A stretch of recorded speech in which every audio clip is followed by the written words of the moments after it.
Amin. Tuan-tuan, perempuan dan juga pelajar-pelajar yang dikasihi sekalian, bersama saya pada petang ini, pembantu saya, menti saya, Saudari Nur Akilah binti Zainal Abidin. Terima kasih Akilah kerana sudi bantu Ustaz pada petang ini. Baik, Akilah boleh stop sharing dulu. Okey, kita nak tengok siapa yang ada pada petang ini sebelum kita mula. Okey, kita ada ingat daripada IPG Bahasa, BMM ni saya ingat daripada IPG Bahasa Antarabangsa. Okay. Kemudian kita ada juga sebelum tu ada di sini penolong Ketua Jabatan JPPI, Dr. Fatimah. Kemudian kita ada Dr. Salina, Ustazah Beda, Puan Mazmi, Puan Zaimawati, saya nampak tadi. Dan lain lah. Dan juga sahabat saya pun ada sini petang ni. Ustaz Fakhrul, sihat Ustaz Fakhrul Terima kasih sudi join. Alhamdulillah sihat, alhamdulillah. Alhamdulillah.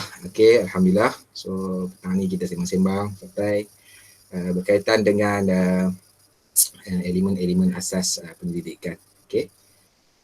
InsyaAllah tak ambil masa lama lah kot. Mungkin sama ada habis masa kita stop ataupun habis slide, habis idea kita stop. Okey, baik, kita terus mulalah sebab sekarang 2:30 dah. So semoga semua berada dalam keadaan sihat walafiat. Semua kita duduk di rumah.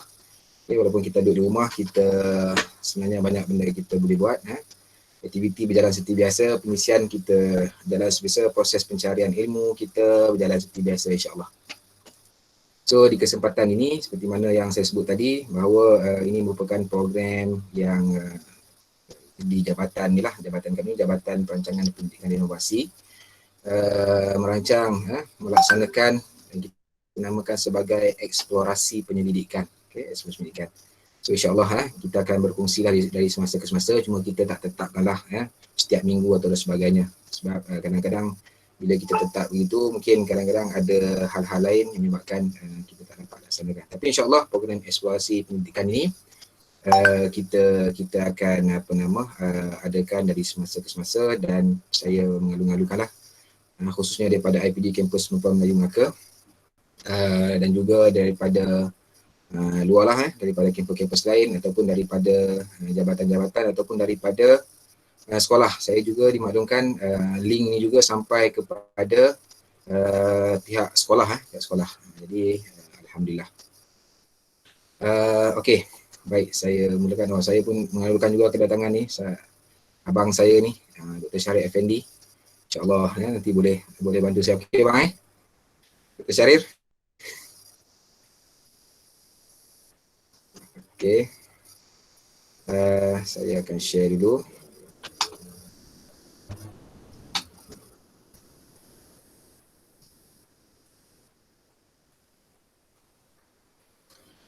Okey, Akilah boleh nampak tak Akilah?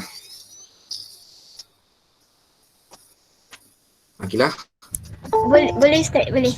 Okey Okey, cantik. Boleh. Alright. So bila saya share ni, saya tak nampak ni apa yang berlaku kat belakang. So kalau apa-apa hal ni boleh maklumkan pada saya, Akilah. Okey Ustaz. Okey, baik.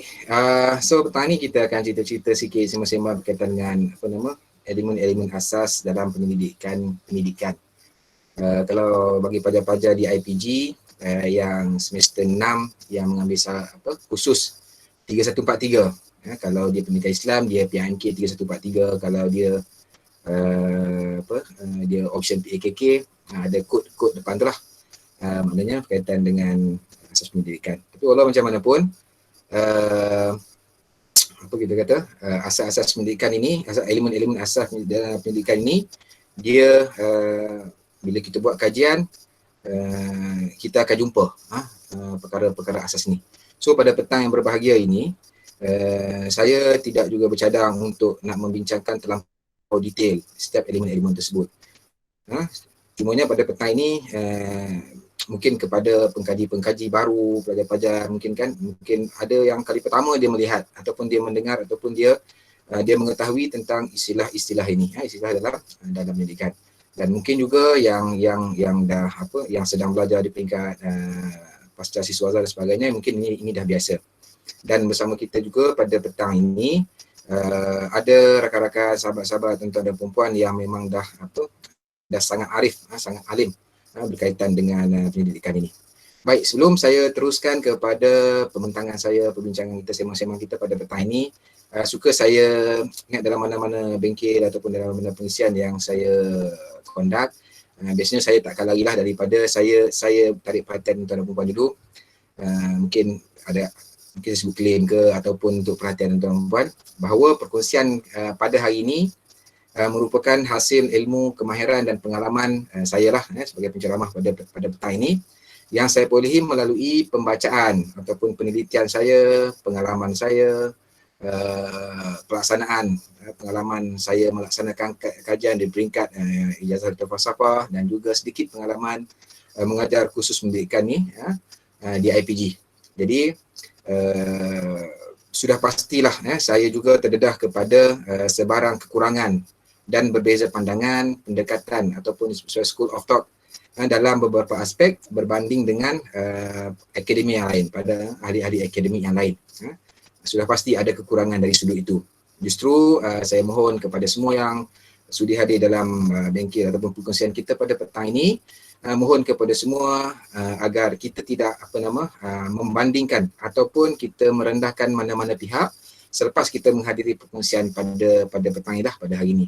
So gunakanlah kebijaksanaan kita dan kematangan kita untuk kita memilih ilmu dan pendekatan yang terbaik yang bersesuaian dengan penyelidikan kita sendiri. Sebab saya ada pengalaman berbeza, school of thought supervisor saya berbeza, pembacaan saya berbeza, kan, pemahaman saya juga berbeza. Kadang-kadang ada dalam aspek-aspek tertentu tu mungkin ada berbeza sedikit dengan para ahli akademik lain. So dari sudut tu saya mohon ampun, maaf. Kita yang mendengar ni, kita gunalah kebijaksanaan kita bagaimana kita nak memanfaatkan ilmu yang kita perolehi pada petang ini. InsyaAllah mudah-mudahan ada manfaat kepada semua. Baik. Saya bawa inilah sebagai pendahuluan kan. Kalau kita buka dalam tesis, dalam apa kita kata, dalam mana-mana penulisan ilmiah dalam isi kandungan itu biasanya kita akan jumpa isi kandungan tu. So dalam pengenalan tu dia akan ada cerita tentang pendahuluan, latar belakang kajian, permasalahan kajian, objektif kajian, persoalan kajian, kepentingan kajian, kerangka teori, kerangka konseptual, batasan kajian, definisi operasional. Ini satu saya screenshot daripada satu tesis. Kemudian yang sebelah itu pun saya screenshot juga daripada satu tesis.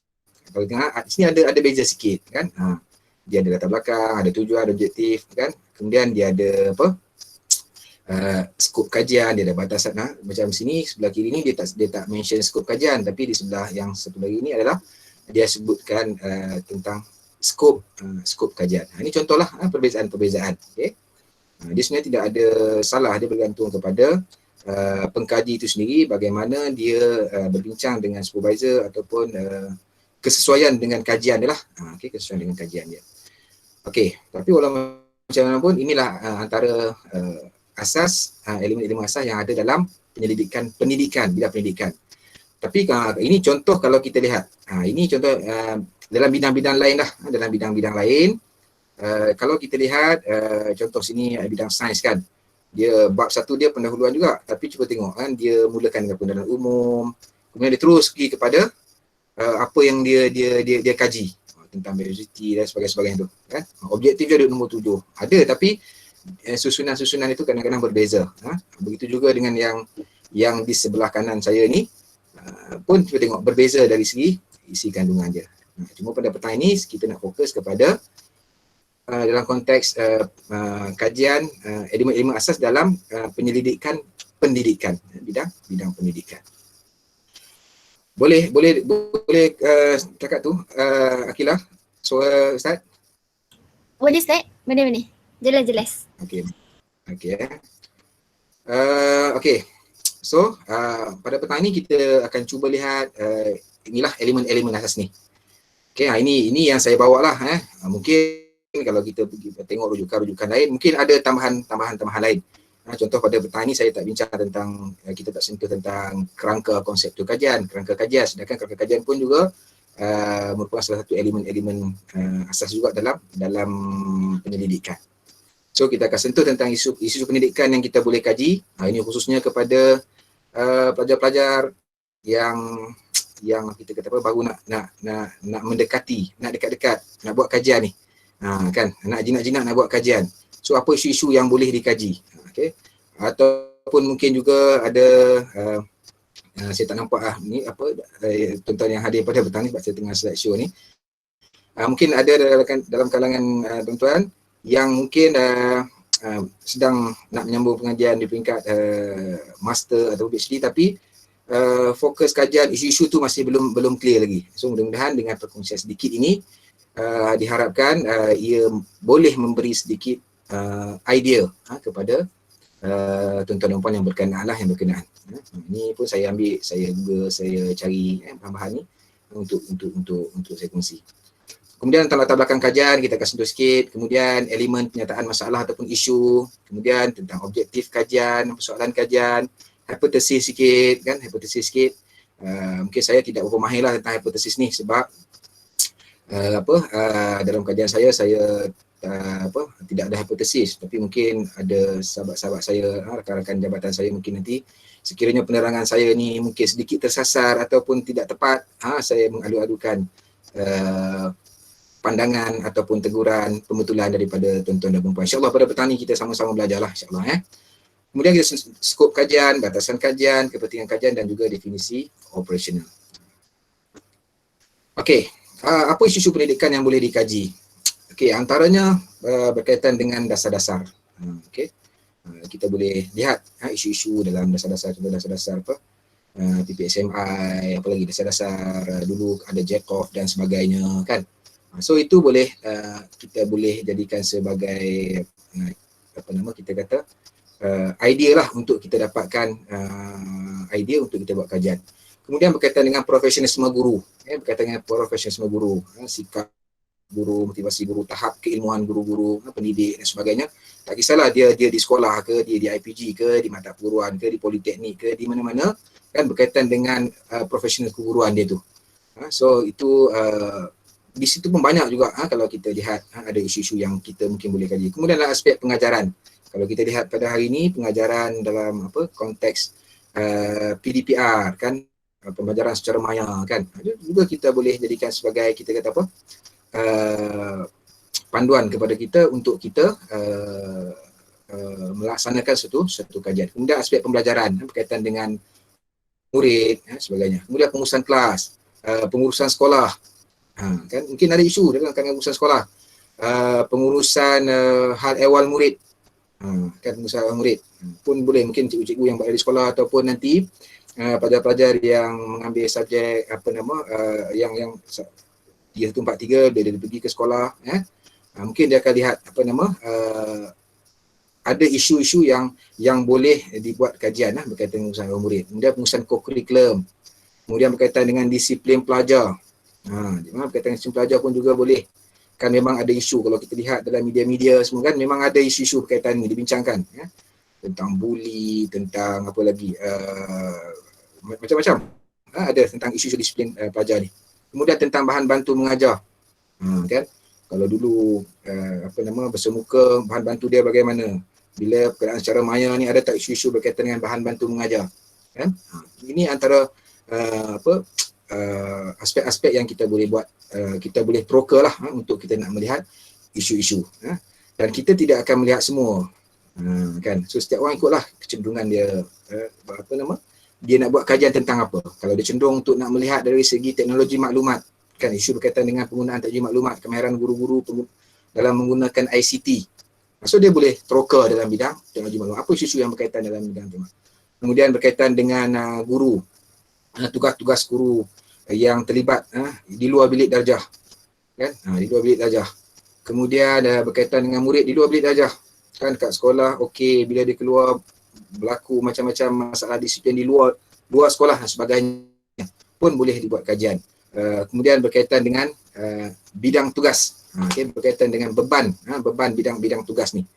So ini antara yang kita kata apa, isu-isu yang boleh kita jadikan sebagai bahan ataupun idea untuk kita berfikirlah bagaimana kita nak lihat isu-isu ni. Maknanya ini sebahagian sahaja. Kalau kita Google pun memang ada bahan-bahan pun memang banyak cerita tentang ini.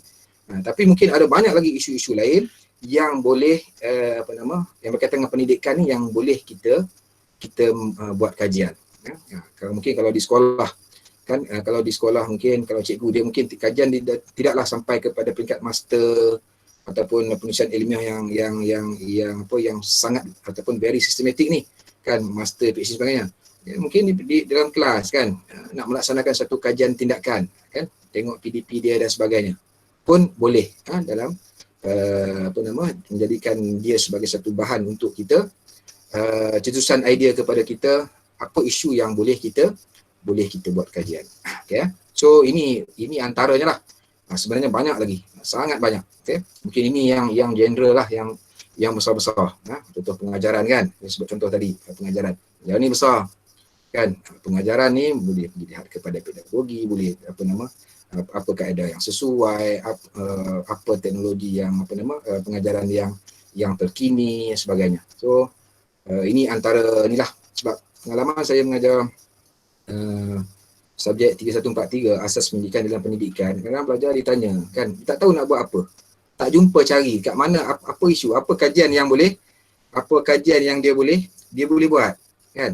Jadi sebenarnya banyak, cuma kita lah saja kena kaji, kita kena baca, kita kena troka dan sebagainya. InsyaAllah kita akan jumpa.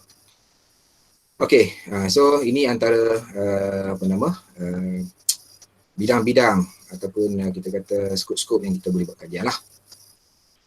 Okey, seterusnya kita pergi kepada elemen yang kedua, iaitu latar belakang kajian.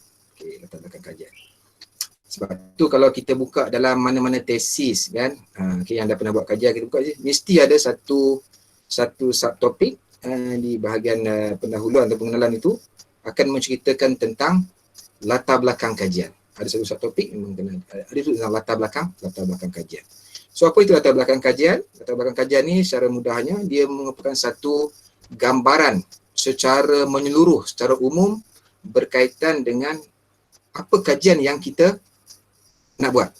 Maknanya kalau orang baca latar belakang kajian kita ini, mereka boleh mendapat gambaran apakah kajian yang kita akan laksanakan. Apakah kita kata gambaran awal, apakah objektif kajian yang akan dilaksanakan. Ini maksud latar belakang kajian. Maknanya dalam penceritaan ataupun dalam penulisan latar belakang kajian ini, dia secara general. Dia tidak detail secara general, tapi bila orang baca kita boleh agak, dia nak buat kajian tentang masalah pengajaran di sekolah. Dia nak buat kajian tentang masalah disiplin. Okey, itu tentang maksudnya itulah gambaran tentang penyelidikan kita secara menyeluruh. Okey. Kemudian dalam latar belakang mestilah ada pengkhususan bidang yang akan kita kaji. Tak boleh bila umum tapi tidak berpijak. Dia ni nak cerita tentang apa nak cakap kajian, dia nak buat kajian ni tentang apa? Kan kejap dia cerita tentang pengajaran, kejap dia masuk pembelajaran, kejap dia masuk tentang masalah terlampau banyak. Jadi menyebabkan tidak nampak pengkhususan bidang itu. Tapi bila kita dalam penulisan latar belakang kajian ni kena pastikan mestilah menggambarkan bila pembaca membaca tulisan kita, dia dapat nampak apa bidang yang akan kita kaji. Okey, kemudian isi dalam latar belakang kajian tu mestilah ada kaitan dengan tajuk. Ada kaitan dengan tajuk. Okey. So dan tajuk ni pun sebenarnya satu topik, kita kata apa, satu topik lah yang kita boleh bincang juga secara mendalam tentang tajuk ni. Tentang tajuk. Sebab ada orang dia kata kena tajuk dulu baru cari isu, baru tengok kan, baru kaji. Ada orang dia baca dulu apa isu kemudian baru create tajuk. So pada saya mungkin pada sekolah yang lain wallahu alam, pada saya tidak ada masalah. Kan sebab tajuk mungkin boleh berubah isu pun juga kadang-kadang bila kita baca mungkin kadang-kadang dia akan berubah, akan lebih terkini. Okay. So dalam latar belakang mesti ada kaitan lah dengan tajuk kita. Kemudian ini dalam literatur sebut kata latar belakang ni isu itu boleh dimulakan dengan sejarah, kajian-kajian sebelum ni atau isu semasa. Okey. Kemudian latar belakang ni dia menggambarkan satu maklumat awal bahawa kajian ini penting dan signifikan untuk dikaji. Maknanya kalau orang baca dalam latar belakang kajian kita ni, orang kata memang sesuai lah kajian ini dilaksanakan. Memang ada impaknya, sangat signifikan. Itu penulisan latar belakang yang bagus lah. Latar belakang yang bagus. Okey. Tapi kalau orang baca latar belakang kajian kita, ini tak payah buat master, tak payah buat degree pun boleh ni kan. Pergi tanya dah dapat data. Tak perlu pun ni seminggu siap, tak perlu 2 minggu siap, tak perlu apa kita kata buat kajian secara mendalam semua dan sebagainya. Kan. Itu nak menunjukkan bahawa penulisan latar belakang kajian kita tu mungkin kan ada sedikit kita kata apa kelonggaran lah, kelonggaran tak apa strong untuk orang tak. Sebab kita tak dapat menunjukkan bahawa kajian yang akan kita buat ini dia penting dan signifikan. Dan signifikan. Okey, seterusnya kita lihat sangat penting untuk menarik minat dan penetapan standard kepada penilaian. Macam seperti yang sebut tadi lah. Maknanya bila orang baca latar belakang kajian kita, orang rasa nak baca lagi, what next? What next? Kan? Latar belakang, kita nak tengoklah apa masalah. Dia nak cerita tentang ini. Kan dia nak buat kajian tentang ini. So apa masalah dia? So orang nak baca lagi. Tentang penyataan masalah pula. Orang dah baca masalah, masalah ni banyak ni. So dia ni nak fokus tentang apa? So orang akan rasa, pembaca dia akan rasa macam teruja, nak menyambung lagi bacaan kajian kita. Ini sekiranya kita dapat menulis latar belakang kajian kita ni, sekiranya sampai boleh begitu, itu terbaiklah. Kan? Dan saya ingat saya sendiri pun wallahualam lah, walaupun saya dah pernah lalui penulisan ni, mungkin ada kelemahan-kelemahan lah, tapi mungkin ada orang dia boleh menulis dengan lebih baik, bagaimana dia nak menggambarkan latar belakang kajian dia. Seterusnya dia ditulis secara didaktif ataupun sebut piramid terbalik lah. Maknanya kita akan cerita secara umum dulu.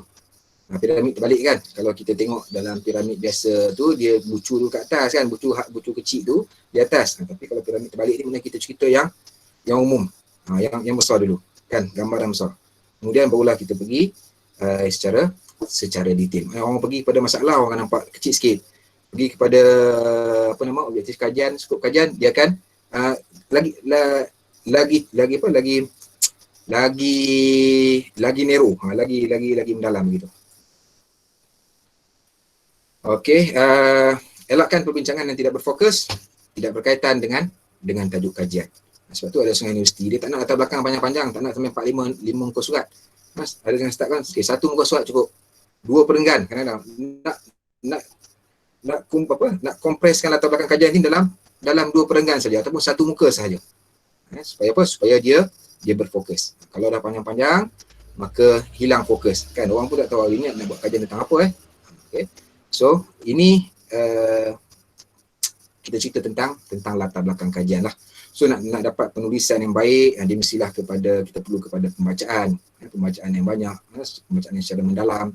Kemudian kita kena baca, kita kena lihat bagaimana pengkaji-pengkaji terdahulu menulis latar belakang kajian mereka dan sebagainya. Supaya kita dapat idea, dapat pengalaman, dapat ilmu bagaimana nak menulis latar belakang kajian yang baik. Penting ni, penting. Okey, elemen yang seterusnya adalah berkaitan dengan apa kita kata penyataan masalah. Okey, penyataan masalah. Apa itu? Ada orang sebut isu kan, ada sebut penyataan masalah dan sebagainya. Okey, tapi dalam dia sebenarnya masalah ni dia antara perkara yang pada saya pada setengah orang dia antara perkara yang paling sukar juga. Sukar. Kita nak menentukan sesuatu perkara itu dia bermasalah ada masalah yang boleh dikaji ataupun tidak. So di sini sebagai pengkaji dia mestilah kita kata mempunyai masalah yang ada lah, kan. Kalau tak apa, tak ada masalah, so rasional dia nak melaksanakan penyelidikan ni, mungkin tidak begitu, dia tak jadi penting lah untuk kita buat kajian. Okay.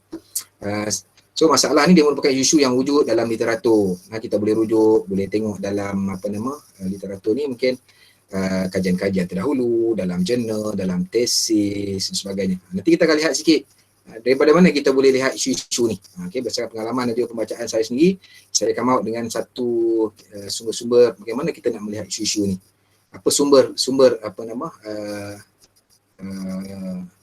penyelidikan kita. Okay, kemudian daripada teori-teori.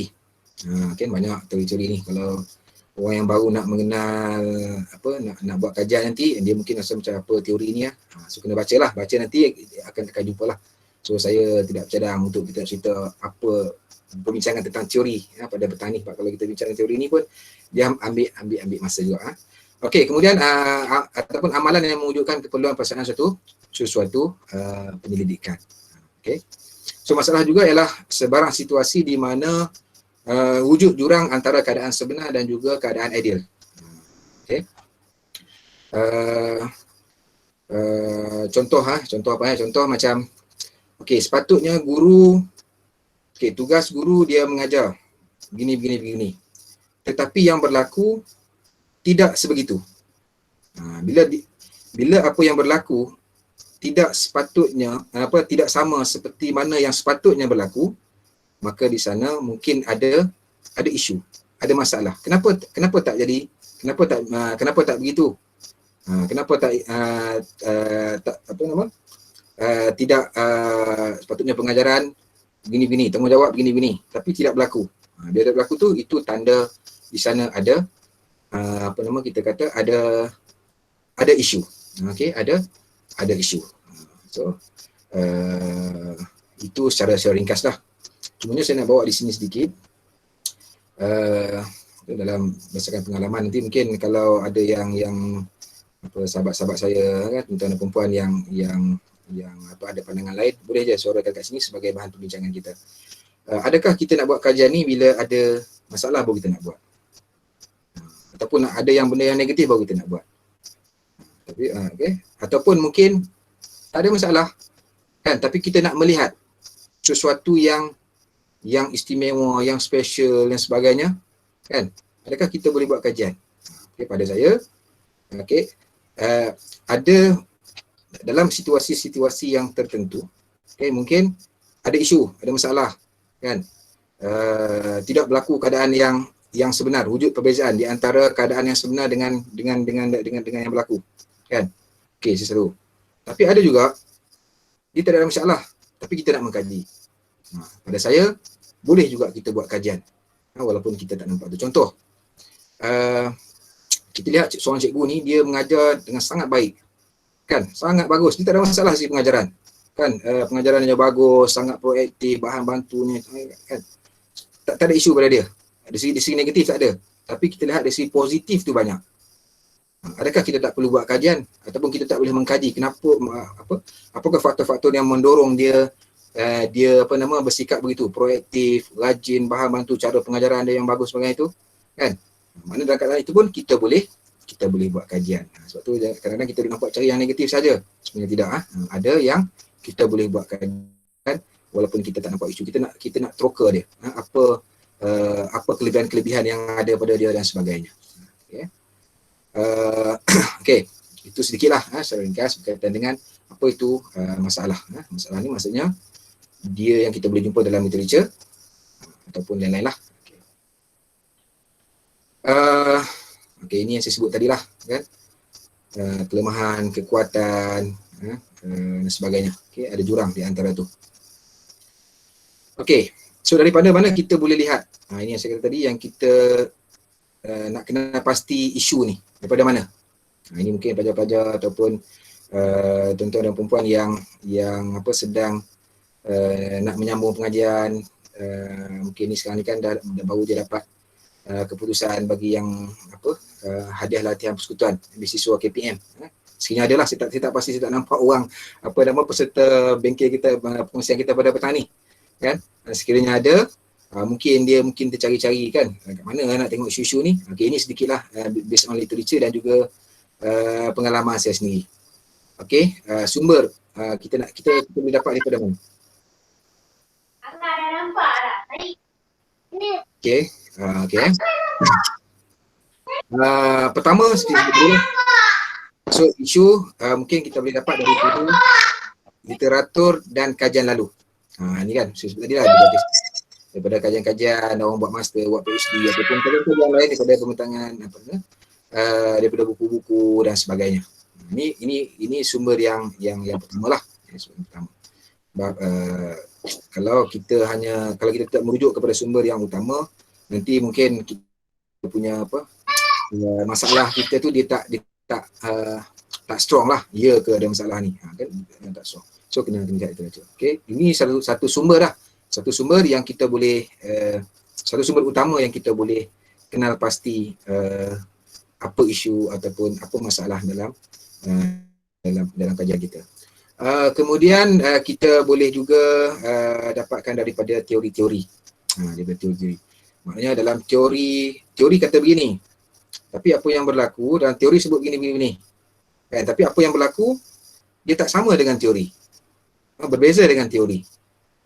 So ini pun kita boleh jadikan dia sebagai sumber untuk kita nak melihat masalah penyelidikan kita. Okay? Banyak ni teori-teori ni. Khususnya kita dalam bidang pendidikan, banyak teori-teori pendidikan ni. Kan kita boleh rujuk. Okay, sebab tu kalau di peringkat buat master ataupun PhD, kadang-kadang teori ni merupakan satu faktor, satu elemen yang sangat penting untuk pelajar-pelajar kuasai teori-teori ni. Supaya mereka jelas kan tentang teori-teori ni. So bila kita lihat teori ni, kita nampak rupanya apa yang berlaku ni tidak sama dengan teori ataupun melangkaui teori dan sebagainya. So dia boleh jadikan sebagai kita kata sumber idea lah kepada kita untuk kita nak melihat isu ataupun masalah pendidikan kita. Yang ketiga adalah melalui pengalaman dan kepakaran kita sendiri. Kan kita mengajar budak kita tahu apa masalah dia. Kan kita duduk di sekolah, kita lihat apa yang berlaku di sekolah. Pengurusan, kita duduk di IPG, kita lihat apa yang berlaku di IPG. Kan? Based on pengalaman kita, kepakaran kita sendiri. Kan? Itu juga boleh dijadikan sebagai sumber ataupun idea untuk kita nak melihat apakah isu-isu dalam dalam kita nak mantapkan kewajaran kita untuk kita melaksanakan sesuatu kajian based on masalah yang kita jumpa, pengalaman dan kepakaran kita sendiri. Lepas tu saya ada kepakaran dan pengalaman saya sendiri. Tuan-tuan dan perempuan ada pengalaman dan kepakaran sendiri. So kepakaran dan pengalaman dan kepakaran kita sendiri itu juga boleh kita jadikan dia sebagai sumber. Sebab tu dalam kajian saya peringkat PhD saya pun memang sebenarnya idea pertama tu sebelum saya lihat kepada literatur, sebelum lihat kepada teori kan based on kepada pengalaman dan pengalaman dan kita kata kepakaran yang ada dalam diri kita. Kita lihat organisasi kita, rakan-rakan sejawat kita bagaimana mereka bekerja, itu juga menjadikan sumber idea lah khususnya kepada saya lah. So pengalaman dan kepakaran sendiri. Yang keempat, kita boleh juga dapatkan idea daripada mana, iaitu daripada kita menghadiri seminar-seminar kan, ataupun event-event lah, acara-acara seminar ke simposium ke tak kisahlah whatever apa nama dia kan. Ini merupakan satu kita kata satu ruang yang sangat luas untuk kita kenal pasti. Sebab tu orang sekarang dia suka pergi seminar, suka bentang dalam seminar-seminar kan supaya dia dapat idea berkaitan dengan kajian dia dan sebagainya. Ataupun kalau kita tak dapat pergi seminar, mungkin kita boleh kita boleh baca proceeding dan sebagainya. So itu boleh dijadikan sebagai kita kata sumber lah, sumber. Kemudian kita kita juga boleh merujuk kepada pakar. Pakar. Kita rujuk pakar. Kan kita pergi jumpa yang kita rasa dia ni memang ada pengalaman tentang yang kita rasa nak buat kajian ni, kan. Tentang isu yang kita fikir ada, kan. Tapi kita tak tahu bagaimana, sejauh mana masalah ni. Kita boleh jumpa pakar. Kita tahu bahawa contoh masalah disiplin berlaku di sekolah-sekolah. Masalah disiplin berlaku dalam mana-mana isu pendidikan. Contoh kan, masalah buli, masalah apa lagi sebagainya tu. Kan, mungkin. Tapi sejauh mana masalah itu, kan, berat ke tak berat ke, ringan ke, apa waktu ke. So kita boleh jumpa dengan pakar. Kita tanya orang pakar, mungkin orang bidang dia lah, mungkin orang guru disiplin ke, ataupun kaunselor ke, ataupun polis ke dan sebagainya. Kan? Ini untuk kita dapatkan kena pasti masalah. Kemudian melalui rakan perbincangan. Rakan perbincangan juga sebenarnya sangat penting, sebab tu orang buat kajian ni tak boleh duduk seorang-seorang. Boleh, sepatutnya dia kena ada rakan untuk borak-borak, untuk sembang-sembang. Kan, rakan perbincangan ni tidak mestinya formal. Kan kita duduk sembang-sembang, duduk kat kedai minum-minum kan. Kau nak tahu tak ini gini kan. So daripada situ pun kadang kita boleh dapat idea. Oh bagus juga dia ni ada sebut tentang ini. Kan, itu menambahkan idea kita lah. Sumber kita, menambahkan sumber kita. Okey. Dan ini kalau kita lihat ini juga merupakan satu sumber yang penting lah. Mungkin dia kadang-kadang kita lihat tidak akademik, tak apa. Tapi yang pentingnya idea dulu. Sumber tu. Oh, bahawa dalam media masa banyak cerita tentang ni. Banyak diviralkan tentang masalah ini. Okey. So daripada situ kita dapat idea. Kemudian kita kena cross lah. Mungkin kita cross, kita tanya pakar, kita pergi seminar berkaitan dengan isu-isu ni. Kemudian kita rujuk literature dan sebagainya supaya kita dapat. So ini kita bila gabungan sumber-sumber ni, insya-Allah jelas nanti bila kita tulis dalam masalah kita, kenapa nak buat kajian ni? Okey, literature cakap gini, kan? Berdasarkan kepada pandangan-pandangan ni, so perbincangan kita tu lebih detail. Idea dia kita supportkan dengan kajian-kajian. Okey, dan sebab tu bila kita lihat ni, kita akan lihat kan, isu ni ya ke tidak, sahih ke tidak, penting ke tidak, berat ke ringan. Okey. Siapa lah. So ini antara untuk kita nak kenal pasti sumber-sumber masalah lah. So Doktor, nak tanya sikit boleh? Boleh silakan. Saya ni besok saya nak tengok orang sikit lah, boleh lah. Saya stop sekejap ni. Okey. Alright. Boleh sila tambah boleh. Tanya tak tahulah boleh jawab ke tidak. Siapa Silakan. Nak tanya sikit doktor. Boleh. InsyaAllah boleh jawab. Berdasarkan carta doktor kongsi tadi, kita rujuk ada beberapa item lah kita jadikan panduan untuk menjalankan kajian lah kan. Ya. Tapi saya tengok tu ada satu item berkenaan dengan teori lah. Ya. Soalan saya yang pertama, okey, teori-teori yang pada pandangan doktor, ada teori yang kita tengok, teori ada 10 tahun ke belakang, 5 tahun terkini, teori-teori yang lama, teori-teori yang baru. So, tapi berdasarkan apa yang kita lihat, teori yang lama adalah sesuai dengan kajian yang nak kita jalankan. Ya. Manakala teori-teori yang baru adalah sebagai pengukuhan atas kajian yang hendak kita jalankan juga, yang nak kita jalankan jugalah. Ya. Pada pandangan doktor tu, teori-teori ni yang mana yang sesuai? Yang asalnya lama ataupun atas pembaharuan ataupun yang terkini untuk dirujuk? Itu soalan pertama lah. Okey. Soalan kedua, kita ada isu, kita ada idea, kita dah lihat apa kekurangan dalam sesuatu topik kajian yang nak kita jalankan lah.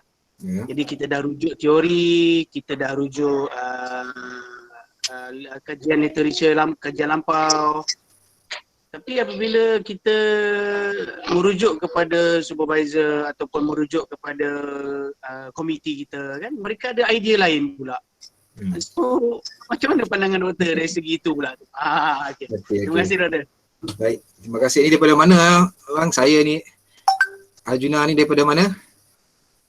Saya daripada JPJK.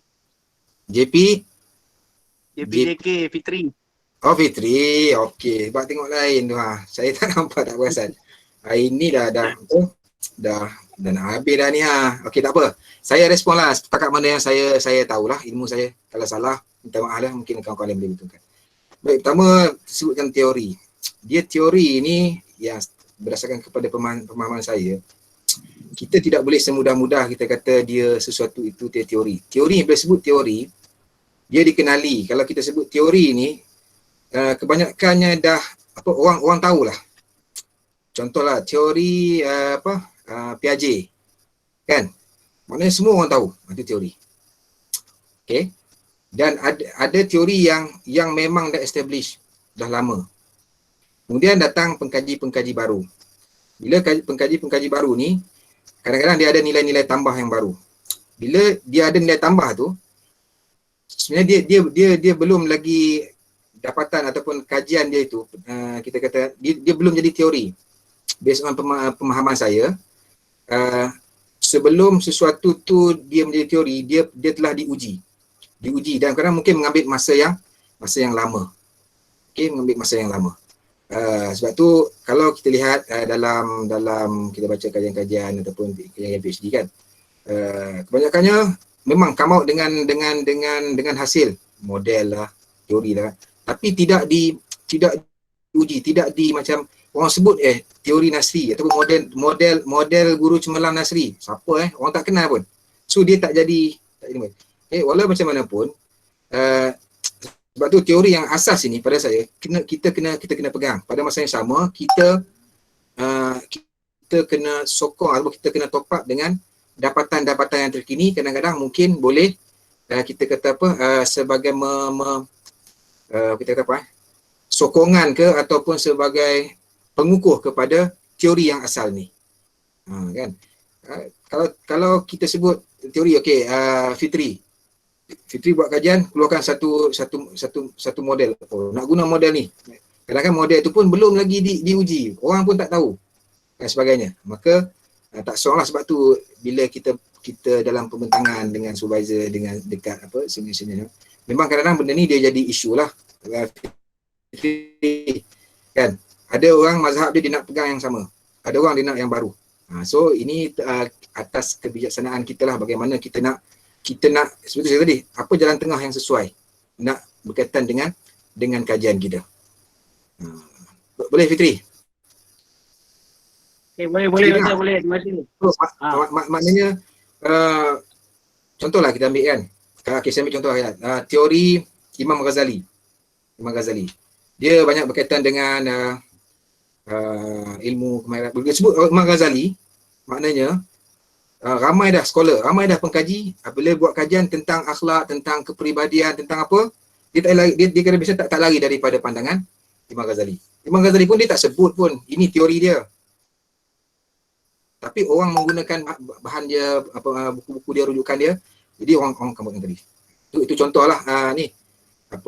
Saya juga buat tentang contoh tentang kepribadian. Tapi saya tak boleh menurut kalau contoh Fitri, menurut model Nasri Abdullah, orang tak kenal siapa Nasri. Lalu dia tak strong. Ada memang kita buat kajian tapi memang dia tak strong. So kena support lah, kena support. Maksudnya kena ada teori yang utama. Itu pada saya lah Fitri. Boleh Fitri Wallahu a'lam. Ataupun mungkin saya buka kepada sahabat-sahabat lain. Ataupun Fitri dah ada jawapan, boleh share. Tak ada, dia tanya, tak ada jawapan. Yang kedua apa tadi bang? Yang kedua berkenaan dengan apa tadi saya nak tanya topik-topik yang kita dah bincang, tetapi kita dah ada idea, kita dah ada teori rujukan lampau apa semua, kajian-kajian lampau, tapi bila kita dah duduk bincang dengan supervisor, mereka ada idea lain. So macam mana pada pandangan doktor kita nak cari titik tengah persamaan untuk meneruskan kajian kita? Okey, saya nak jawab secara ni, dia sebenarnya kena pada saya lah kan.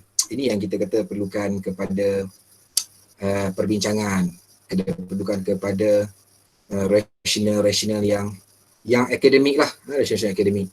Mungkin supervisor kita, ini isu ni dia berlaku pada ramai sekolah. Bukan benda baru, bukan benda yang terpilih. Memang banyakkannya. Kita nak macam ni, tapi supervisor nak macam ni, kan? Dia tu guru kita. Takkan kita nak melawan pula kan? So sebab tu saya kata kena ada perbincangan yang harmoni lah ya. Mungkin kita kena ada sokongan, kita kena ada rujukan. Kenapa kita nak begini? Kita nak masuk dalam kajian kita. Why? Okey, dalam kajian gini ni. rujukan yang kita jumpa begini sebut. Maksudnya itu mungkin ada jalan, ada apa, boleh disamakanlah. Apa kita kata kita boleh merge kan antara pandangan supervisor kita dengan idea kita sendiri tu. Tapi memang ada juga memang supervisor dia ada idea dia sendiri. Kan? Tak boleh, you kena ikut juga. Pada saya, kalau saya sendiri. Itu saya tak pasti. Kalau saya follow je supervisor. Follow je supervisor.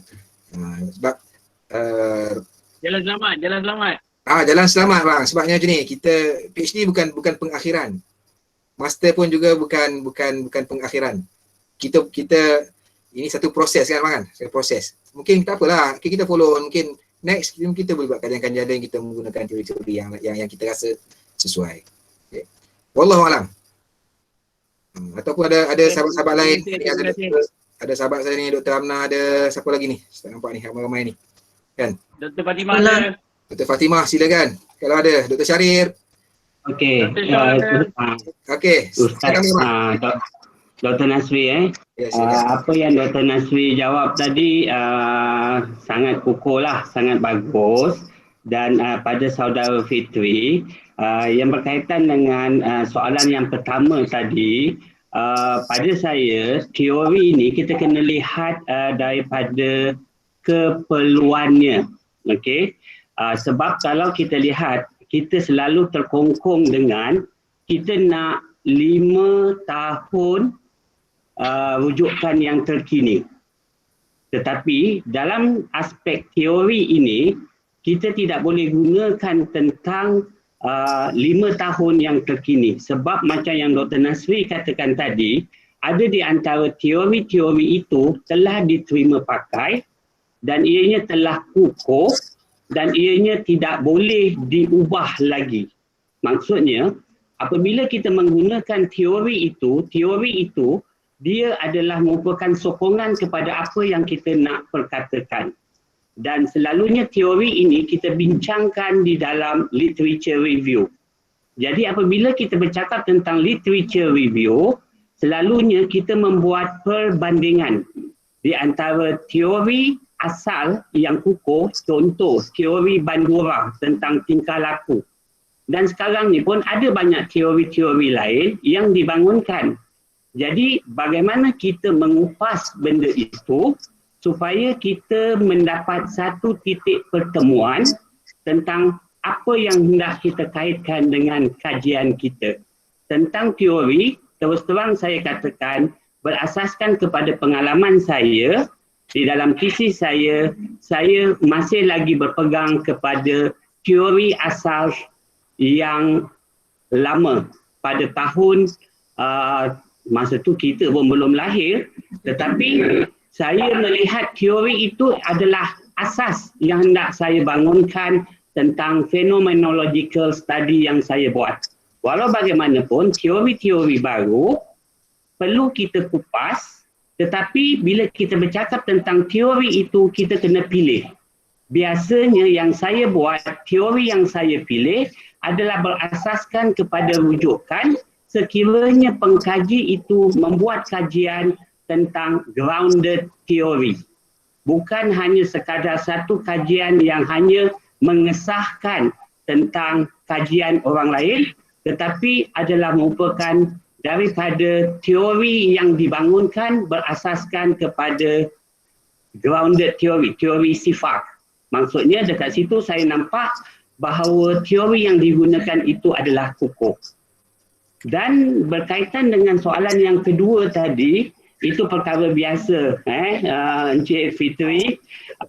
Biasanya istilah yang digunakan dekat sini, saya minta maaf lah, tapi istilahnya ialah setiap orang dia ada academic arrogance. Academic arrogance, kadang-kala kita membuat suatu kajian itu dan kita yang tahu daripada awal hingga ke akhir. Tetapi supervisor ini, kalau kita jumpa dia, kadang-kala dia mesti kata sesuatu supaya nampak bahawa dia tahu apa yang kita buat. Sedangkan kita yang buat kajian itu. Okay? Sebab pengalaman yang sama jugalah macam bila saya buat kajian dulu, my supervisor dia punya istilah yang paling mudah sekali yang menyakitkan hati, what next? What next? Kalau kita cakap what next, sampai kiamat pun tak selesai kajian kita. Jadi, dalam kes ini, yang paling penting pada saya, macam Dr. Nasri kata, kita mengiyakan apa yang dia cakap dan kita cuba bincang dan akhirnya kita kata but, tetapi, dan kita perjelaskan balik tentang apa yang kita buat. Sebab kalau yang saya bimbang sebenarnya, apabila kita membuat sesuatu itu dengan acuan ataupun kehendak orang lain, maka apa yang telah kita lakukan daripada awal sehingga ke akhir, semuanya terpaksa kita ubah. Jadi dekat sini yang saya kata, kita mesti mempunyai satu pendirian, tetapi pada masa yang sama, kita juga mesti ada give and take. Yang baik daripada supervisor, kita terima, tetapi kita masukkan di dalam acuan yang kita laksanakan itu. Sebab kalau kita kata no, nanti supervisor dia kata kalau no buat sendiri. Jadi kita yang akan jadi susah. Jadi walau bagaimanapun, good luck to you. Sekarang ni dah peringkat mana, saya doakan yang terbaik. Itu pandangan saya lah, Dr. Nasri. Assalamualaikum. Salam, okey baik. Okey, pandangan pakar. Terima kasih Dr. Syaril bantu saya. Kan, so Fitri begitulah kupasan ataupun ulasan yang diberikan oleh Dr. Syaril itu sangat bagus. Saya pun dapat idea tu, ilmu tu. Okey, so kita share balik sikit sekali lagi.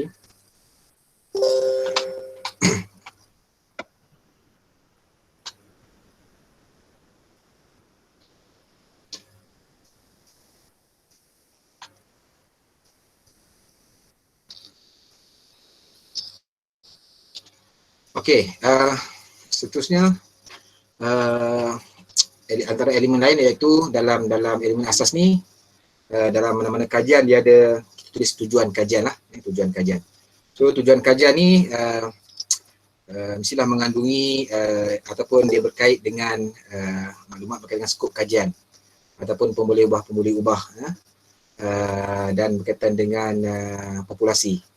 Contoh tujuan kajian ni, kajian ini dijalankan untuk mengkaji hubungan antara kebolehan murid membuat penaklukan dengan pencapaian mereka dalam matematik. Ini saya ambil contoh-contoh dalam buku panduan. Saya ingat dalam buku panduan yang IPJM keluar. So kajian ini dijalankan untuk mengkaji jenis-jenis dan punca-punca masalah salah laku yang sering berlaku dalam kalangan murid sekolah luar bandar. So kita nampak secara umum. Ini kalau orang baca tujuan kajian kita ni, selain daripada latar belakang kita, apa yang kita kira masalah pendidikan tadi tu, kan bila orang baca tujuan kajian pun orang dapat kena pasti secara umum apa kajian yang akan kita laksanakan. Okey, seterusnya adalah objektif kajian. Okey, objektif kajian. Okey, tujuan kajian tu biasanya kalau kita tulis dia umum lah, ada satu, kita kata apa, biasanya kalau kita lihat dalam tesis dia satu perenggan gitulah. Okey, objektif kajian dia merupakan penjelasan khusus, jelas, boleh diukur dan mampu dicapai oleh pengkaji. Macam kita buat kalau macam kita orang yang dekat IPG kan, kita pergi observe cikgu guru-guru kita kan, guru pelatih kita menjalani praktikum kan, kita tengok RPH mereka, lihat objektif pembelajaran tu kan. Maknanya yang kita nak capai pun sama juga lah bila kita buat kajian di peringkat master ataupun PhD ataupun di peringkat postdegree ni. So dia mestilah jelas, boleh diukur dan mampu dicapai. Okay. So yang baik menggunakan perkataan ada elemen behavior lah, ada unsur-unsur pelakuan. Contoh kalau yang bukan pelakuan apa? Contoh untuk mengenal pasti tahap penghayatan. Contoh, okay. Perkataan penghayatan tu ada setengah-setengah, bukan setengah, kebanyakan kita kata apa? Kalau supervisor ni dia susah nak terima lah. Maknanya penghayatan tu susah kita nak ukur, tak nampak kan. Pemahaman pun susah nak diukur. Tak nampak dari segi macam mana tu pemahaman ataupun penghayatan tu. So mestilah objektif yang baik tu dia kata kena ada behavior tu, pelakuan. So ciri-ciri pengusaha yang baik, okay, relevan, boleh dicapai, logik, sesuai dengan kaedah kajian, kemudian menggambarkan nilai hubungan ataupun perbezaan, ada elemen sumbangan, ada kesan dan sebagainya. Menggambarkan penerokaan ke arah memahami secara mendalam. Ini untuk orang yang untuk kualitatif lah, kan. Sebab tu kalau kita lihat dalam kita nak menulis objektif tu, kajian kuantitatif, mungkin ada sedikit perbezaan dari segi pemilihan kata kerja ataupun kata perlakuan tu.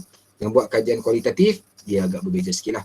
Ini secara umum ini nak dapat kita kata kualiti penulisan objektif kajian ni, dia tidaklah mudah kan. Maknanya kena ada kita tunjuk, kita kena bentang, kita kena bincang, kena bahas sesuai ke tak sesuai dan sebagainya.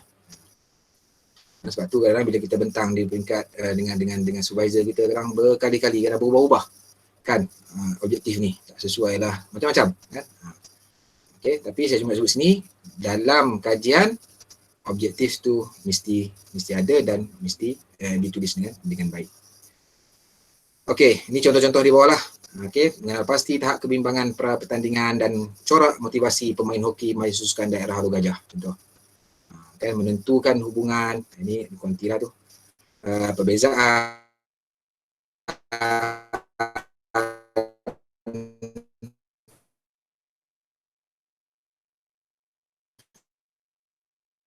kemudian akhirnya penulisan objektif kajian. Okey. Ini contoh-contoh penulisan objektif kajian. Mungkin kita tak setuju dengan ni, tak apa. Saya cuma nak gambarkan sini contoh sajalah. Mungkin boleh dibincangkan sebagainya kan. Tapi ini sekadar contoh saja. Okey, kemudian daripada objektif kajian tu, dia akan keluarlah persoalan kajian. So pelajar-pelajar yang sedang belajar ataupun yang akan mengambil kursus 3143 asas pendidikan dan pendidikan ni. So perkara-perkara ini kena kuasailah, kena tahulah. Bila kita buat proposal kan nanti kan, kena adalah semua ni. Ada tujuan kajian, ada objektif kajian dan juga ada soalan kajian. So soalan kajian ditulis dalam bentuk soalan yang jelas, berfokus, selari serta dapat menjawab objektif kajian. Okay. Contoh, apakah tahap kebimbangan? Kan? Tadi kan objektif kajian kita nak melihat tahap kebimbangan. So apakah tahap kebimbangan? Okay. Kemudian apakah terdapat hubungan? So adakah terdapat hubungan? So kita mulakan dengan kata soal lah. Okay. Adakah, apakah dan sebagainya. Okay, ini contoh-contoh. Okay. Ada contoh ya. Okey, seterusnya adalah hipotesis kajian. Hipotesis kajian. Okey, hipotesis kajian ni dia merupakan satu bentuk pernyataan ramalan yang boleh diuji dan dibina berdasarkan kepada andaian yang berlandaskan bukti ataupun teori yang sesuai dan juga kukuh. So, assumption lah, maknanya dia satu kita kata apa? Andaian. Kita andaikan dulu. Pengkaji itu mengandaikan dulu based on kepada dapatan-dapatan ataupun bukti-bukti yang ada sebelum ini. Okay. Itu lebih kurang nanti mungkin saya ingat mungkin Dr. Syari ataupun siapa-siapa sini yang memang yang buat kajian kuantitatif sepenuhnya mungkin lebih expert berkaitan dengan hipotesis ini. Cuma yang sini saya nak sebut bahawa dalam mungkin pelajar-pelajar nanti bila buat kajian yang menggunakan pendekatan kuantitatif, so dalam kajian mereka tu mungkin ada nak melihat perbezaan, perbandingan dan sebagainya tu, di sana ada kita kena masukkan elemen hipotesis, hipotesis kajian. So hipotesis kajian ini hipotesis ini dia menerangkan tentang berkaitan, perhubungan, perbezaan, perbandingan kan yang dijangkakan antara dua atau lebih pemboleh ubah. Okey, dua atau lebih pemboleh ubah. Okey, so nak bincang tentang jenis-jenis pemboleh ubah kan, bebas ke, bersandar ke, semua itu dalam mungkin dalam slot yang lain lah, maknanya kita kena belajar lah. Saya pun tak bercadang nak bincang secara detail pemboleh ubah ni. Kalau kita tengok dalam literature ni ada banyak kan, ada yang kata ada 4 yang utama, ada yang pecah-pecah jadi sampai 8 dan sebagainya. So perbincangan tu mungkin di ruang yang lain ataupun ada speaker yang lain mungkin boleh cerita insyaAllah dalam eksplorasi penyelidikan yang akan datang. Kita cerita susu tentang hipotesis ni. Ini sedikitlah contoh cara cara penulisan yang saya nampak mungkin ada bila kita lihat kepada tesis-tesis kadang-kadang cara menulis tu kadang-kadang kita nampak ada sedikit perbezaan cara penulis tu, tapi kebanyakannya bila kita lihat ni cara menulis lebih kurang lah. So contohnya hipotesis null kan, HO kan, tidak terdapat hubungan yang signifikan antara kebimbangan pra pertandingan dengan corak motivasi pemain hoki. So ini ada pemboleh ubah bebas, ada pemboleh ubah bersandar. Okey, ini cara menulis. So null ni maknanya dia ada negatif tu, tidak terdapat hubungan. Yang di bawah tu hipotesis alternatif HA ni terdapat hubungan, yang atas tu tidak terdapat hubungan. Maknanya kalau kita anak-anak pelajar kan yang sedang ataupun yang akan belajar tentang nanti dalam tempat 3 nanti kan, ini hipotesis kan, assumption, andaian kita. Okey, data belum ada lagi, cuma kita mengandaikan dulu. Selepas dapat data barulah sama ada hipotesis ini diterima ataupun ditolak. Ini pun satu topik khusus lah untuk kita kalau nak belajar, nak bincang tentang hipotesis ini. Okey, banyak kalau kita lihat ada banyak hipotesis ni. So ini antara lah. Okey, ini lebih pemboleh ubah kan, bawah tu kan ada beza sikit lah kan daripada yang pertama tadi tu. Okey, contoh di sini ada pemain hoki lelaki dan juga pemain hoki perempuan. Yang atas tadi tu cuma ada pemain hoki saja, tidak ada dua pemboleh ubah bawah ni. Okey,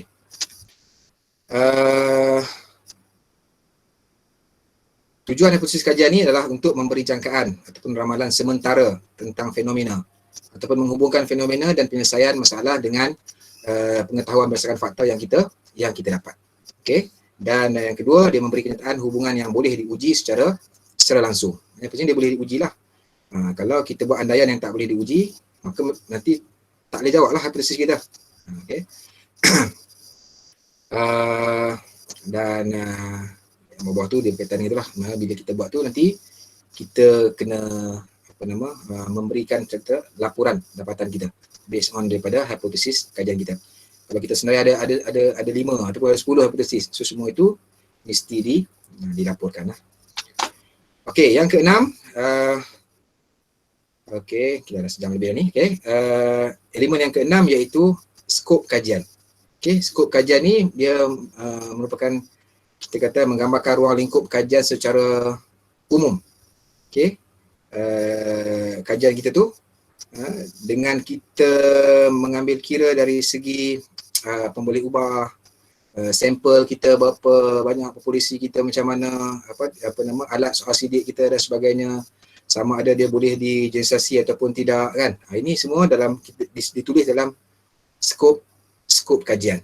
Maksudnya kita yang besar tadi tu kan, bila kita tulis dalam kajian kita ini, yang kita buat kajian ni sebenarnya kecil je kan, yang kita tadi yang narrow tadi tu. So itu yang kita nyatakan yang kita tulis dalam skop kajian kita.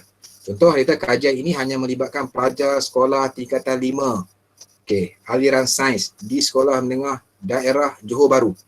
Maknanya ni contoh je. Maknanya dah skop lah kajian kita ni. Kita nak buat kajian pertama untuk pelajar. Mungkin tak melibatkan guru, pelajar di sekolah menengah. Sekolah menengah ada tingkatan 1, tingkatan 2, tingkatan 3, tingkatan 4, tingkatan 5. Tak, kita fokus kepada tingkatan 5. Tingkatan 5 ada science stream, ada sastra kan, adapun ada lain-lain aliran lah kan, sebagainya. So kita nak fokus kajian kita apa? Sains. Okey, sekolah menengah di mana? Di daerah Johor Bahru. Johor tu besar tapi kita nak fokus kepada itu. Ni contoh kita skopkan kajian kita. Maknanya kita kecil lah kalau kita buat contoh pelajar-pelajar IPG kan, buat kajian di sekolah kan. Kena fikirkanlah skop kajian kita tu. Tak boleh lah buat contoh di Melaka. Nak buat kajian seluruh negeri Melaka, sedangkan masa kita terhad, banyak lagi lah masa-masa kekangan lain tu kan. Cukup mungkin untuk satu sekolah saja. Sekolah kita tu. So dalam kajian kita dan skop kajian kita kena tulis lah di sekolah apa-apa. Itu dalam konteks kajian yang kecil lah.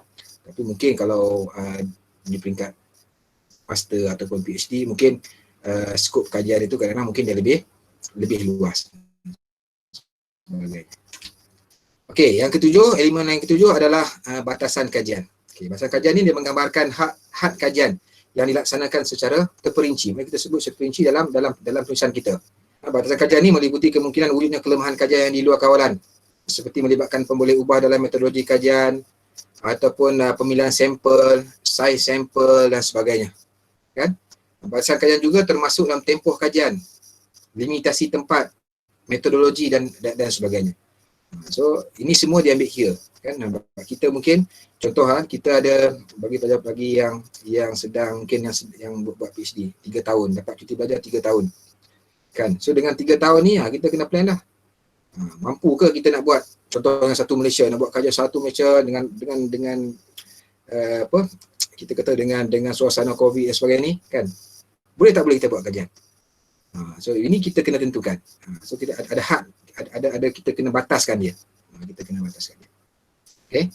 Ini penting So kita kena nyatakan dalam kajian. Bila pembaca ataupun orang lain baca kajian kita, bila dibaca tentang batasan kajian ni, dia tahu ini hanya di kawasan ini sahaja. Tidak melibatkan kawasan lain, tidak melibatkan pelajar, tidak melibatkan guru, hanya melibatkan kelompok pengurusan dan sebagainya lah. Itu batasan kajian. Secara umum. So nanti untuk nak dapatkan macam mana bentuk perusahaan batasan kajian yang terbaik ni, kena buka tesis, buka kita kena baca contoh-contoh. Banyak contoh-contoh, nanti mungkin ada yang tuan-tuan boleh baca, mungkin ada tahu kan. Sekarang ni ada universiti memang dia open je tesis PhD master tu, kita boleh explore saja. Nanti saya tunjuk sikit lah bagi yang belum tahulah, yang dah tahu tu tak ada masalah. Okey, so seterusnya elemen yang sebenarnya adalah kepentingan kajian. Ini juga merupakan elemen penting. Kita kena nyatakan dalam penulisan kita apa pentingnya kita buat kajian ni. Kemudian tajuknya, kepentingan kepada pengkaji ke, kepada kerjaya ke, kepentingan kepada organisasi kita ke, kepentingan kepada masyarakat ke, negara ke, ataupun kepentingan kepada sistem politik ke, ekonomi ke, budaya kita ke, pendidikan dan sebagainya. Kemudian kita juga sebut tentang dalam kepentingan kajian kita ni apa kesan jika tak kaji. Pun satu cara kita nak menyatakan bahawa kalau kita tak buat kajian ni, mungkin kesan dia begini. Sebab tu penting kajian ini dilaksanakan. Ini antara perkara penting dalam kita nak menulis kepentingan kajian. Sebab tu kadang-kadang dalam Viva pun kadang-kadang ditanya, kan, apa pentingnya kajian ni? Kan, kenapa pilih tajuk ni, kenapa tak pilih tajuk ni? Kan, kenapa buat gini, kenapa tak buat begini? Sebab tu orang yang mahir ataupun dia memang menguasai tentang penting kajian ni, kajian dia buat ni memang penting, kan? InsyaAllah dia boleh jawab dengan baiklah. Maknanya kajian yang dia buat tu memang sangat signifikan. Okey, kemudian dalam elemen lain kan, yang sebenarnya ni adalah definisi operasional. Okey, ataupun definisi istilah kan. Dalam kalau kita buka mana-mana tesis ni, dia ada di dalam bab yang pertama tu, sama ada dia ada subtopik nombor 10 ke nombor 11 ke, ikutlah susunan tu kan. Biasanya dia ada tentang definisi operasional ni. Sebab istilah penting yang terlibat dalam kajian, terutama konsep dan pemboleh ubah, perlu dinyatakan dengan jelas. Maksudnya kalau kita sebut tentang pensyarah, so kita kena definisikan pensyarah ni maksud pensyarah apa? Pensyarah yang mengajar di IPG, Institut Pendidikan Guru. Maksudnya tidak termasuk pensyarah yang mengajar di universiti dan sebagainya, sebagai contoh. Okey, kalau pelajar ni kita kena mentionkan, kita kena definisikan. Penyelidikan atau pendidikan Islam, pengajaran dan sebagainya. So itu semua kita kena definisikan. Okey. Ini sebabkan pembaca mungkin mempunyai tarifan yang berbeza dengan pengkaji. Bila kita tak definisikan, contohkan kajian kita tentang pensyarah. Kalau kita tak definisikan, mungkin orang lain akan lihat ini pensyarah ni mungkin pensyarah universiti, mungkin pensyarah politeknik, mungkin pensyarah mana-mana. Sebab tu penting untuk kita definisikan yang kita rasa penting, keyword yang penting lah. Kalau kebiasaannya orang definisikan daripada tajuk tu, kita keluar daripada tajuk tu, kita definisikan. Dan juga boleh juga kita masuk istilah-istilah lain yang kita fikirkan penting untuk kita mendefinisikan dia, supaya jelas kajian kita ni memang untuk ini, bukan untuk orang lain. Kalau pembaca lain baca, memang dia faham. Okey, dengan itu takrifat istilah hanya merujuk kepada konteks kajian sahaja dan ia perlu dinyatakan dengan jelas untuk kefahaman pembaca. Okey, mesti dengan jelas. Dalam konteks kajian kita sahaja. Okey, definisi istilah boleh dinyatakan mengenai kaedah analisis. Okey, ataupun penyertaan konsep, konstruk dan sebagainya lah. Okey. Based on kepada sumber-sumber rujukan yang akademik. Macam ada biasanya kadang-kadang kita tengok kamus je. Tapi sebenarnya boleh, bukan sahaja kamus. Mungkin kita boleh definisikan daripada literature atau pakar-pakar yang lain, kan? Ataupun sumber-sumber rujukan yang akademik lah. Sumber-sumber rujukan akademik. Kita guna keyword sumber rujukan yang akademik. Okey. Ada bukti yang boleh bukti empirikal ni bukti yang nampak, kan? Bukti yang nampak. Maksudnya kalau kita nyatakan sini, rujukan di sini, orang boleh rujuk, orang boleh cari. Memang betul ini yang dimaksudkan. Okey. So habis secara ringkas, jadi pun dalam sejam, pun dah 1 jam lebih. Saya buka kepada tuan-tuan dan puan, kalau ada nak tambah saya persilakan. Yang tadi semua secara ringkas je lah tu. Okey, sekiranya ada.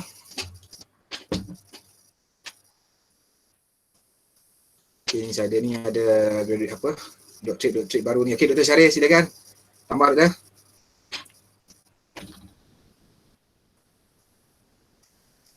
Dr. Syarif dah. Saya rasa apa yang Dr. Nasri cakap tadi dah cukup mantap, mudah, simple dan apa yang sepatutnya dibuat oleh semua yang membuat kajian itulah asasnya. Very good talk. Sangat mudah. Dan kepada siapa yang sedang sambung belajar, all the best. Semoga berjaya seperti apa yang diharapkan. Itu doa saya. Itu saya Dr. Nasri. Okey, terima kasih Dr. Syarif. So memang apa yang kita tadi yang basic lah, yang basic. So maknanya untuk nak lebih mendalami tentang setiap elemen-elemen tu memang kita kena ada perbincangan lah, kena ada kelas, kena ada sesi perbincangan dengan rakan-rakan, dengan supervisor, attend kelas, attend course dan sebagainya lah. Okey, lain-lain ada Dr. Amnah. Assalamualaikum Dr. Sila ya, Ustaz Fakrul. Ya, nak tanya sikit. Tadi yang Dr. bentang tadi lebih kepada macam kita kata kalau untuk thesis ni dalam chapter 1 lah. Ya, betul. Sebab tu sebut elemen-elemen sahaja. Boleh tak Dr. highlightkan, mungkin Dr. dah biasa lalui proposal defense ataupun viva, soalan-soalan yang biasa ditanya dalam bab 1 dalam chapter 1 ni. Jadi untuk orang lain buat preparation lah. Kiranya lah. Baik, ini biasa dalam saya lah. Pertama nak ucap tahniah lah kepada Ustaz Fakrul. Wah, nak defend nampak tu. Soalan tu dia menggambarkan dah nak dekat nak defend dah tu. Tahniah. Kan?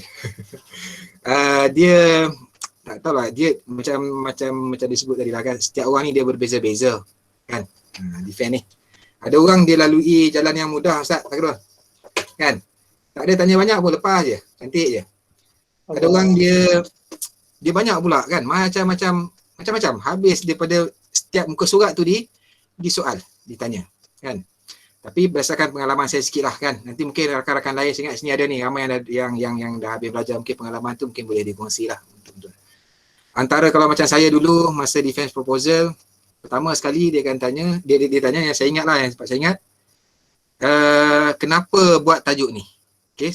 Saya buat tentang pensyarah cemerlang, tajuk asal saya tentang pensyarah cemerlang. Kan, sedangkan dia kata dah ada guru cemerlang. Kan. Supervisor saya buat tentang guru cemerlang sekolah menengah. Kan. Kemudian pada masa yang sama ada sahabat saya. Dia buat pensyarah cemerlang di Politeknik. So saya buat pensyarah cemerlang, informan saya buat kajian kualitatif, masa proposal tu lah. Di IPG. So ini contoh-contoh lah, maknanya berkaitan dengan kenapa nak buat. Tajuk kita tu satu. Kemudian tentang kepentingan kajian lah yang saya sebut tadi tu. Kepentingan kajian tu penting. Sebab saya ni pengalaman saya, bukan saya, pengalaman saya tengok kawan saya masa dia defend. Examiner tu cakap macam ni. Prof. Saya ingat sampai sekarang. Terkejut juga saya. Dia kata, kalau kajian macam ni, tajuk ni dia kata, tak payah buat PhD. Buat kerja biasa, 2 minggu pun dah boleh dapat data. Sebab apa? Sebab tak nampak kuat. Apa pentingnya kajian? Kenapa nak buat kajian ni? Mungkin masa tu saya baru mendaftar lah, saya ingat lagi. Sekarang ni pun dia pun dah habis lah, dah jadi samdi dah, apa nama sahabat saya tu. Kan? Nak ceritanya, bila orang lain dia tak tahu apa yang kita buat. Dia baca based on kita dah. So kita dalam masa defend tu, pada saya, kita kena highlightkan tadi lah. Apa signifikan kajian kita ni. Memang kena strong lah pada saya. Maknanya kita kena kuat tu. Kenapa buat ni? Kenapa buat ni? Maknanya bila kenapa buat ni, jawapan dia mesti akademik lah. Tak boleh saya rasa-rasa. Kan, memang saya sebut tadi dalam pembentangan tadi Ustaz Fakrul, kan sumber-sumber yang kita boleh dapat idea pendidikan tu kan mungkin ada pengalaman sendiri. Pengalaman sendiri tu boleh kita nyatakan tapi dia tak berapa strong. So based on pengalaman dan pembacaan saya dalam maksudnya kita boleh kaitkan dengan dasar-dasar kerajaan yang sedia ada.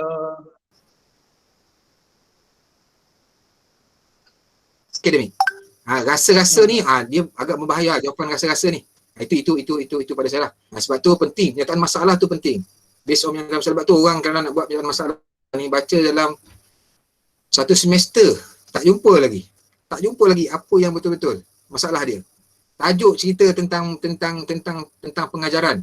Tapi yang ditulis dalam masalah tentang pembelajaran, masalah budak-budak. Tak cerita pun tentang masalah. Contoh-contoh lah yang based on pengalaman kawan-kawan yang dah bentang kan. Saya tengok kan. Jadi itu pada saya lah. Saya ingat itu dari sudut yang basic lah. Kemudian metodologi pun penting lah. Metodologi pun juga benda yang kita kena kuasai lah. Kadang-kadang kita defend proposal, kita sebut cerita bagai-bagai, mediator apa bagai, tapi orang tanya apa tu? Kan, sebut. Okey, kajian konten ni ada triangulasi. Bila ditanya triangulasi tu apa? Kita tak boleh nak jawab. So, kita kena kuasai.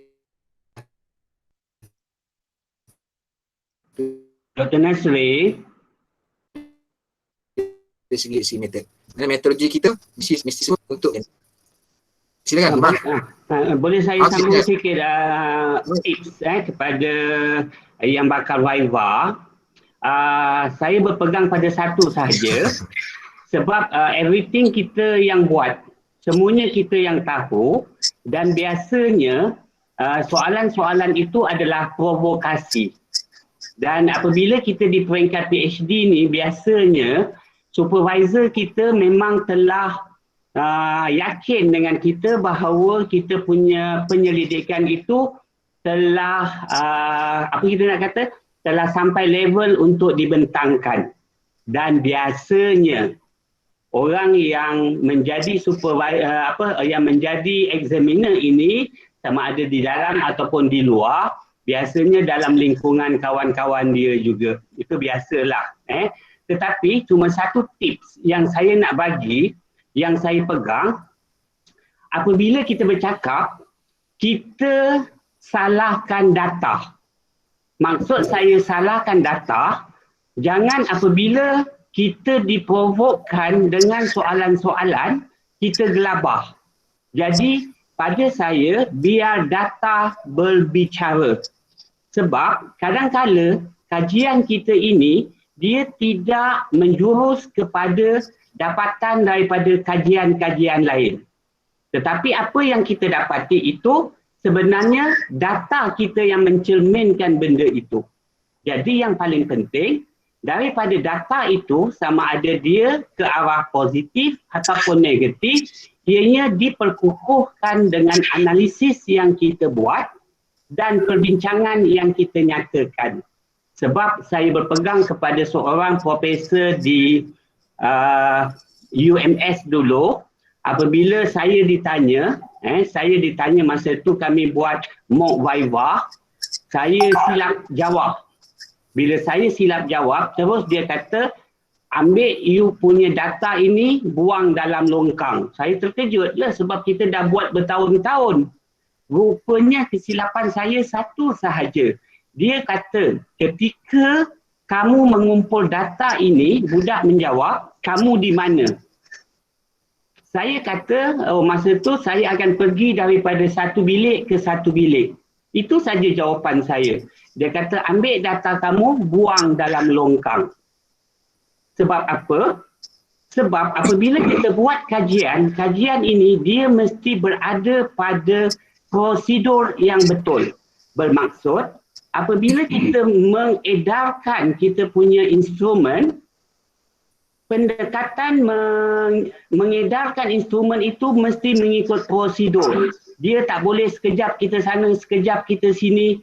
Jadi itu menyebabkan kita punya instrumen itu menjadi tidak valid. Itu sahaja yang saya terkejut bila dia kata biar buang dalam longkang. Saya geram masa tu. Nah, tetapi itu ialah pengajaran pada saya.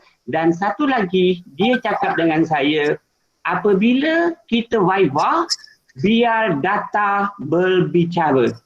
Kadang-kala, bila kita kata, examiner dia akan kata, oh ini tak logik, ini tak logik. Mustahil. Mustahil sampel akan bercakap begitu. Jadi, kita cuma kata, saya tak tahu, tetapi berdasarkan daripada temu bual yang saya buat, itulah data yang saya perolehi. Jadi biar data berbicara. So, yang akan sambung, yang akan viva, no worries lah. Itu cuma sekadar satu prosedur. Saya yakin you can make it. Saya doakan kamu akan berjaya dan anggap itu sebagai satu pengalaman. Dia pun takkan sewenang-wenang nak fail kan. Kalau dia nak fail kan, saya rasa kita tak kisah. Dia yang akan bergaduh dengan dia punya kawan supervisor tu. Okey, wallahu a'lam. Itu berdasarkan pengalaman saya. Terima kasih. Baik, terima kasih Syarif. Itulah. Maknanya kalau kita dah buat, insya-Allah lah boleh jawab lah tu. Yang jadi risau ni kita tak buat. Orang lain yang buat, itu perlu risau. Itu perlu risau Ustaz. Terima kasih. Ikut prosedur sistem, ikutlah prosedur dia, proses dia ikut yang sebenarnya seperti mana Dr. Syarif sebut tadi. InsyaAllah soalan macam mana pun kita boleh jawab kan. Cumanya kita dalam bila bentang ni memanglah kalau kita nak mengharapkan pemeriksa kata oh terbaiklah tiada soalan, rasanya yang tu mungkin susah kot kan. Dia mesti ada soalan kan. Hebat macam mana pemeriksaan kita mesti akan ada. So itu proses biasa lah insyaAllah. Tanah Ustaz Fakhrul buat di mana? Saya buat UUM. Okey, cantik. Siap orang Kedah Allah Ustaz. Alhamdulillah. Ataupun mungkin ada lain saya ingat kita ni sebelum kita habis dalam kumpulan pagi sini. Dr. Amnah, silakan. Assalamualaikum. Salam. Dr. Nasrul dan sahabat-sahabat semua. Okay. Saya Dr. Amnah daripada USIM. Mungkin saya boleh share sikit tips dengan Ustaz Fakhrul tadi yang bertanya tentang persediaan Viva. Okey, saya Viva bulan 3 yang lepas. Ini baru. Baru. So saya setuju dengan Dr. Syahril tadi sebab antara soalan yang saya dapat eksternal saya daripada UUM, dia kata saya buat kerja gila. Itu kata-kata dia yang pertama. Saya memang terkejut tapi saya boleh bertenang lagi lah masa tu. Sebab apa dia kata? Saya buat modul dan data dapatan saya untuk bahagian penilaian fasa 3, saya buat kajian tinjauan, eksperimen dan juga temu bual. So dia kata awak buat kerja gila sebab benda tu terlampau banyak untuk satu kajian PhD. Maksudnya dapatan saya sangat rich. Okey, tapi okey je lah. Dia just, saya setuju dengan Dr. Syahril, kadang external dia just nak provoke kita. Dia nak tengok macam mana cara kita jawab. Yang penting kita kena sentiasa merendahkan diri, okey, berterima kasih dengan apa sebarang soalan dan cuba jawab yang terbaik dengan secara akademik. Dan cuba kita tonjolkan novelty kajian kita. Apa kelebihan kajian kita daripada kajian-kajian yang sebelum ni, dan kita nak tunjukkan kajian kita ni dapat menyelesaikan jurang ataupun gap-gap yang ada dalam kajian-kajian yang sebelum ni. InsyaAllah kalau kita buat kajian kita tu ikut proses yang sepatutnya kita tak risau untuk kita nak viva. Sepatutnya kita tunggu hari viva kita tu macam kita nak tunggu hari raya. Sebab lepas tu memang dah boleh raya besar dah. Saya rasa itu saja. Okay, sharing saya. Okay, good luck Ustaz Fakhrul. Terima kasih. Okay, terima kasih Dr. Amnah. Kan? Lain tu cakap sebelum viva dengan sampai viva lain tu Dr. Fakhrul. Viva nanti lain cakap nanti. Confident kan. InsyaAllah. So terima kasih Dr. Amnah. Ini dia di USIM ke di rumah ni? Kat rumah, BDR. Oh BDR. Okay. Stay safe Selangor. Ataupun mungkin ada yang lain, saya tak sempat tengok yang lain ni kot. Kalau ada lagi ataupun ada soalan-soalan yang kita boleh. Dr. Nasri, saya nak ucap good luck untuk semua-semua ni, kebanyakan daripada IPG semua kan dalam ni. Saya dapat ada daripada IPG, ada daripada tak pasti. Sebab saya dapat tengok ni sebahagian kecil je, yang lain-lain tu saya tak. Okey lah, boleh lah. So bukan untuk Ustaz Fakhrul saja, untuk semua sekali lah, insyaAllah boleh. Sebab saya anak 7, saya buat PhD dengan saya dengan anak 7. Jadi kalau orang lain yang muda-muda tu tak ada alasan lah saya rasa nak buat research ni. InsyaAllah boleh. Dia tak semestinya kita cerdik buat research sampai ke PhD apa ni. Yang penting kita gigih berusaha. Kan? Okay, betul tu tips tu. InsyaAllah. Ustaz Fakhrul dia muda lagi, 25 umur. Okey, ada suara. Okey, ada lagi yang lain? Kalau nak tambah boleh ini satu ruang yang kita kata yang kita macam apa saya kongsi tadi tu, ada yang kurang dan rasa nak tambah, inilah ruang supaya rakan-rakan lain atau orang lain boleh dapat manfaat tu insya-Allah. Ada tuan-tuan? Assalamualaikum Dr. Nasri. Assalamualaikum. Ya saya. Siapa Salina. Okey Dr. Salina, ya silakan Dr. Okey, sedikit perkongsian dari saya kalau untuk persiapan Viva ni. Tahniah kepada Encik Fakhrul tadi dan sesiapa yang bersiap sedia untuk Viva.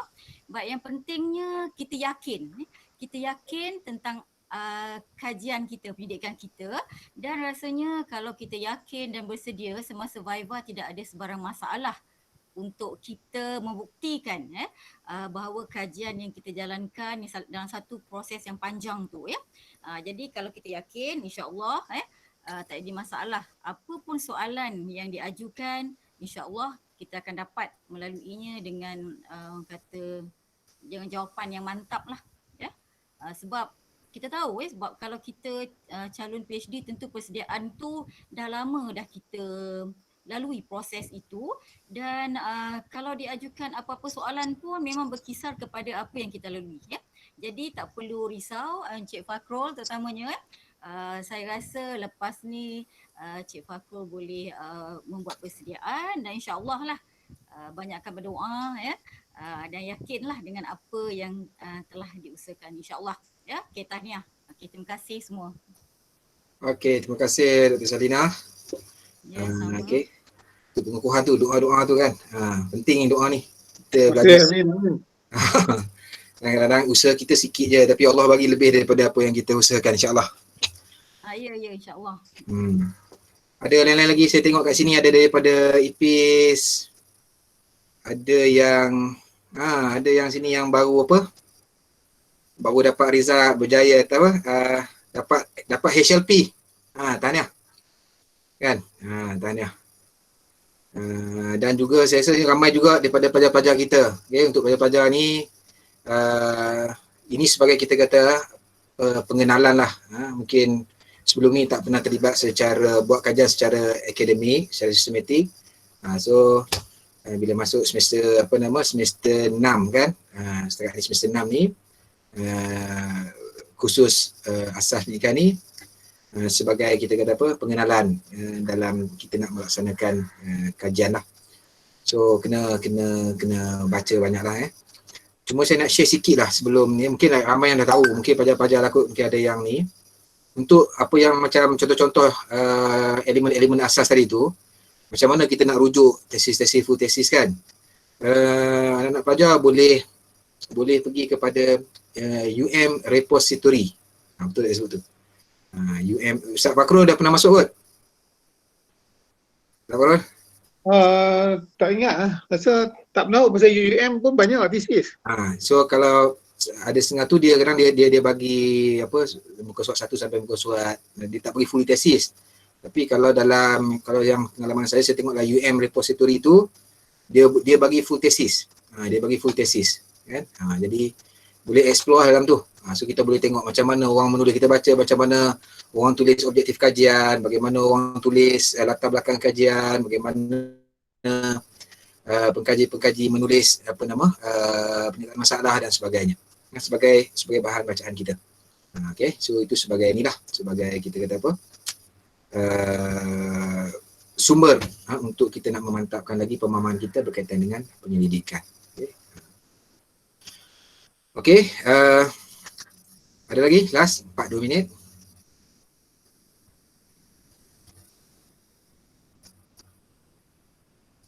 Okay, daripada pelajar-pelajar, kalau ada.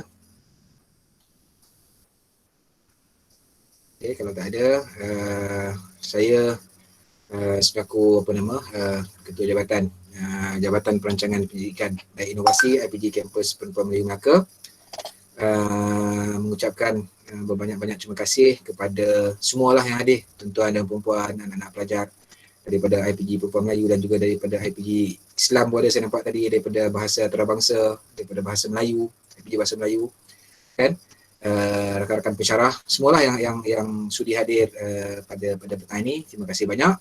Semoga Allah SWT mempermudahkan segala urusan pengajian bagi yang sedang belajar lah, okay. Bagi yang sedang melaksanakan penyelidikan di peringkat kampus dan sebagainya kan, semoga segala urusan itu dipermudahkan oleh Allah SWT. InsyaAllah program eksplorasi penyelidikan ini akan diteruskan lagi pada minggu akan datang insyaAllah. Mungkin kalau saya nak wawarkan pun yang akan datang ni, mungkin kita akan cerita tentang Google Form dalam penyelidikan. Okay. Mungkin akan disampaikan oleh Ketua Unit di GPPI lah, Dr. Solehah, insyaAllah. Okay, itu bergantung nanti tarikhnya, nanti kita akan share lah. So boleh share dengan kawan-kawan lain. Mudah-mudahan program ini dia memberi manfaat. Tak banyak, sedikit, mudah-mudahan insyaAllah ada manfaat kepada kita. Yang baik daripada Allah, yang lemah tu semua daripada saya. Saya mohon ampun maaf daripada tuan-tuan dan perempuan atas kekurangan tersebut kan. Mudah-mudahan Allah ampunkan segala kelemahan-kelemahan saya. Sekadar itu dulu. Terima kasih banyak. Kalau yang sudi lah, boleh tak sudi kita onkan video skip untuk rekod dan dokumentasi beberapa orang. Okay, thank you. Tak apa, nanti saya ambil daripada video lah.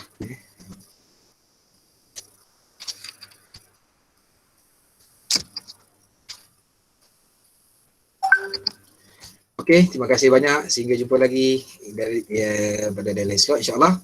Sekian, Assalamualaikum warahmatullahi wabarakatuh dan selamat petang. Waalaikumsalam, terima kasih. Okay. Waalaikumsalam warahmatullahi wabarakatuh. Tahniah, KJ, terbaik. Tahniah, terima kasih. Thank you semua, tahniah.